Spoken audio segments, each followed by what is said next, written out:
Good evening, everybody, and welcome to Wesleyan University for tonight's SCC contest between the visiting Guilford Indians and the home team, the Rams of Cheshire High School.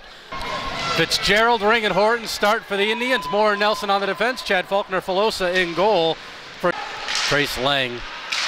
Will try again, number 24 in the white. Here's Horton stepping in front. Loose puck, and Carbone goes down in the crease and settles it, and it's underneath him for the face-off. Horton, not the biggest man in stature, but he gets dirty. We got a penalty here against Cheshire, so there's a shot on Carbone. He'll hold up. Moore wrists it right on. Speaking of traffic, not much there. Oh, rebound try. Horton. Derek Nelson, the guilty party. Indians shorthanded for 13 seconds. Two-man disadvantage. And a shot wide of the net. It was Lima who knocked it down. Here's Horton. Good look. Cataruza walking in. He shoots, and a blocker save by Tyler Carbone.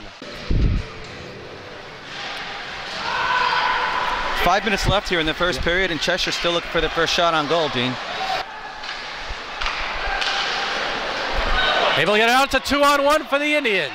Now we see carrying in. Shot. Carbone the stop. Mike Ring shooting one. Ring just back for his first game. Good to see him back in action after injuring his hands. Looks like he hasn't missed a day. He certainly got some speed. Oh, and right in front was the defenseman, Venter. The last game started between these teams. There was no scoring in the first period, then 4 goals as the offense opened up in the second. Cataruza plays it around. Did it there by Noonan. Here's Horton. Here's closed in on him, and here's a break. They split the defense, walking in. Oh, and he missed high. Good opportunity there, Joey, as Cheshire used its speed. Tremendous glove save by the keeper. And they score! Centering past the backhander, found the back of the net with 48 seconds to go to take the 1-0 lead. So that's where we stand. Quickly recapping, though, kind of what we thought. Good close game and not unexpected. Guilford was able to use some of its speed, got a good power play chance. Didn't put much on goal. Carbone, all-state goaltender, he's showing why here. But Cheshire gets the late break in the period and scores. Cheshire playing this exactly the way they need to. You know, they're not really built to score a lot of goals. That's what the coaching staff will tell you. That's what they told us. Yeah. You know, they only had 4 shots on net in this game in the first period, and the 4th one gets them a goal. So they kind of survived. They got it out when they needed to. They killed some power play time, and the goaltender came up big. It'll be close. It'll probably be low scoring. We'll see if that continues. We'll be back with the second period in just a moment. 2-on-1, another 3-on-1. Right. They had all kinds of chances, just didn't convert. And of course, Cheshire had a breakaway of their own that Chad Faulkner Filosa stopped, and then they got the fluke goal late in the period. Here's Moore. Ryan carrying in, gets the shot on, a stick save, but here's Moore. Moore will wind and fire, and that one deflected wide. Moore shooting. Fitzgerald top the circle. Jack moves in, slaps one. Again, hit the defense. It's Nelson. Nelson plays it back for Moore. And it's a turnover. Shot on, stick save by Faulkner Filosa. Indians for roughing. Here's Cataruza. Cataruza will carry up. He'll wind and slap, and blocker save, Carbone. Minute 20 left of power play time for the Indians. A second consecutive power play here. Jack Fitzgerald, top the circle, shooting one. Pad save, Carbone. And Ryan. Big hit there. That was Hackett using his body. Moore trying to get a break. Ryan Moore, the defenseman, in on the backhand. Flips it on goal. Carbone able to make the stop. Matty gives it up to Cheshire defenseman. Horton's only a freshman. Got a lot of time left to watch this kid develop, and he's going to be a good one. Great. Fitzgerald does. He's on his backhand. Up to the point. Walking inventor. Shooting one. Again. Venter with it. Looks over here for Cataruza. Cataruza has some open ice. Cutting down the wing. Into the middle. Tip right on. Carbone the stop. Great save there by Tyler Carbone. probably his best of the game. It's Cheshire with it though. And look out, trying to split the defense, and they do. Walking in, and oh, they score! Tyler Villano split the defense. Back from Ring. Fitz, back to Moore. Moore will shoot, and Carbone the stop, and he'll hold on there. And not as the defenseman, he's got Mike Ring covering for him, and Ring's the only man back. That's not what the Indians want. Could be a 3-on-1. Shot right on Faulkner-Filosa, the save. Good save there for Chad. Looking for Fitzgerald. Ring over to the point, winding, shooting one. Nelson pad save by Carbone. Again back to the point. Donahue leaves it. Shot by Ring, and Carbone the stop. As soon as he can. Here's Nelson. And this is an interesting, we've got Horton, Ring, and Ring. So this is not exactly the tallest threesome that the Indians could put out there, but perhaps some of the most hustle. Well, they've been among the most effective forwards too so far as well. Delayed offside. Here's Billy Ring, one of the team captains. His brother Mike, that's Derek Nelson, the defenseman again, stepping up. Horton shoots one, oh, off the side of the net. Horton again, he'll try right through the crease. Great opportunity for Horton, 2 times. Nelson finds Horton. That loose puck, Horton was digging for it. Now it's Billy Ring. Ring comes out with it, looking for Mikey. Shot on, Carbone, 2 stops. More the save, the official went down in the corner. Ring, that's Mike to Billy. Shooting one, look out, and Carbone again. The puck went right into the crease area. He was able to pounce on it, and a face-off will come to his right.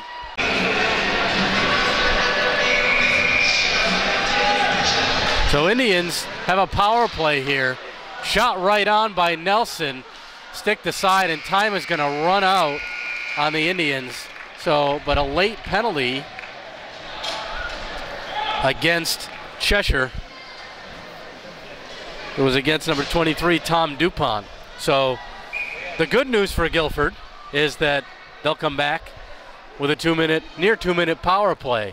Now we'll just see, Joey, how this line change, if Coach Russo stays with the line change that he's decided on late in the period. And as you mentioned, that first shift, it really worked. It was really effective. I mean, obviously he was seeing something out there, or maybe he just thought that he would give it a try. Look, for my advantage, I'm not the coach, of course, but for my advantage, I thought those were some of the most effective forwards. You know, they darted in very quickly. They took advantage of their speed opportunity against some of the bigger defensemen that they were facing, and they were consistently able to win some battles in the corners and make things happen. So I guess I would think that you might want to at least keep that first line intact that we were just talking about. And again, we mentioned trying to get a late goal. Guilford did not get a late goal. However, they have a power play early to start. How key is it to score at that point? Tremendous opportunity right now, though, right? 1:55 left on that power play going in. We're at almost 30 shots on goal already. Wow. You know, if they just keep pressing the attack, I got to think that eventually something's going to go in. Then after that, you're 1 shot away. So we'll see what happens. It should be a good third period. Cheshire up 2-0. Indians will be back with a 1:55 power play. We'll be back in a moment.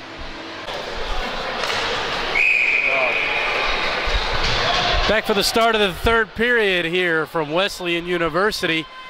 Indians have a near 1:55 left on the power play, and they go back to their original #1 unit of Fitzgerald, Ring, and Horton here for the power play with Nelson and Moore trying to light the lamp quickly.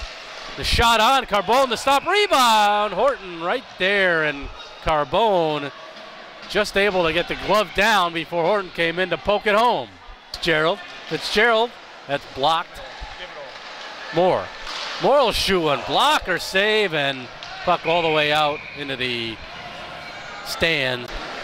Fitzgerald up top, Moore has Nelson, finds him, Nelson walking in.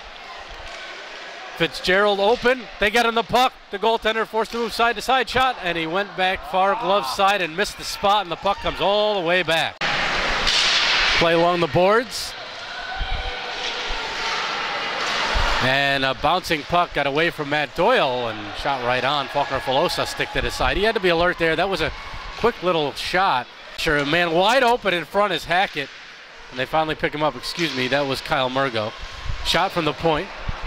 Villano to Murgo, and he scored. Looks like the official's pointing and it went in. It's certainly hard to tell from here. Shot blocked by Venter. Venter looks like he's feeling that one too.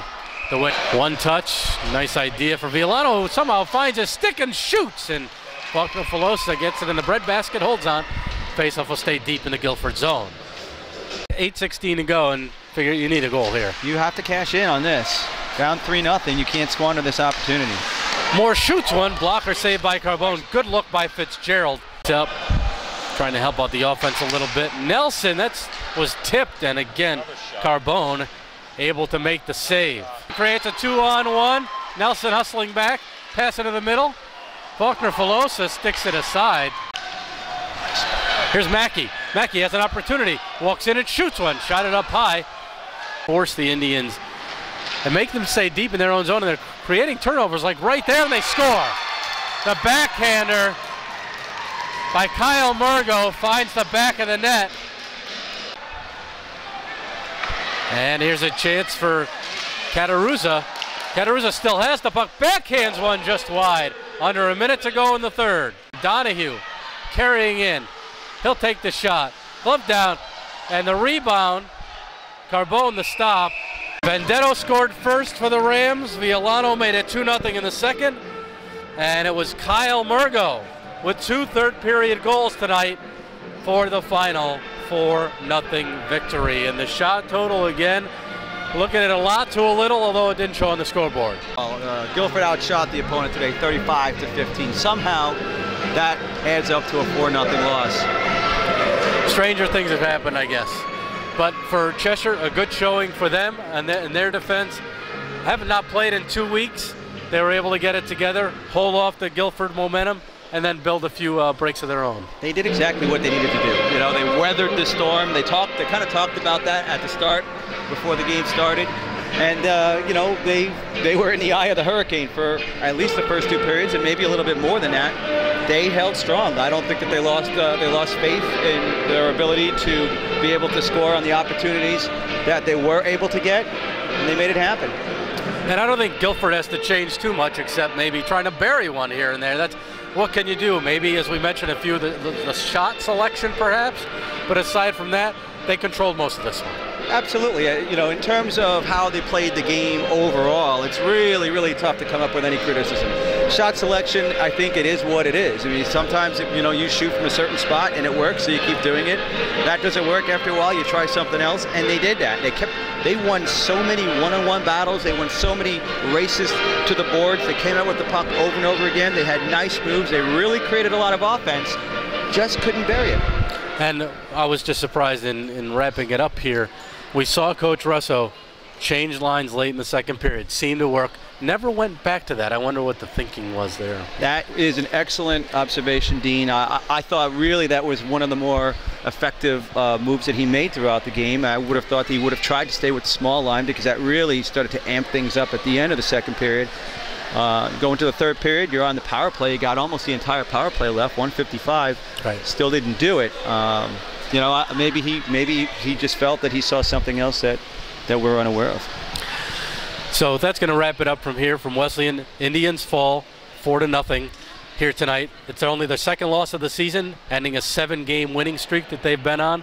For the Rams, they improve to 6-4 and get that win that they felt they needed heading into playing Fairfield Prep and Hamden. Right. They're actually going to feel kind of good going into tomorrow's game. They need any little bit of help that they can get going up against such a strong powerhouse like them.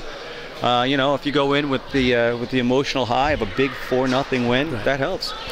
Guilford, only a day off for themselves. They're back at it in 2 days against North Branford, and that'll be our next broadcast. So for Jeff Horton, thank you very much. Joey, great working with you tonight. I appreciate you being here and hope we can do it again. I'm Dean Cornelio. Good night from Wesleyan. Once again, tonight's final, Cheshire Rams 4, Guilford Indians 0.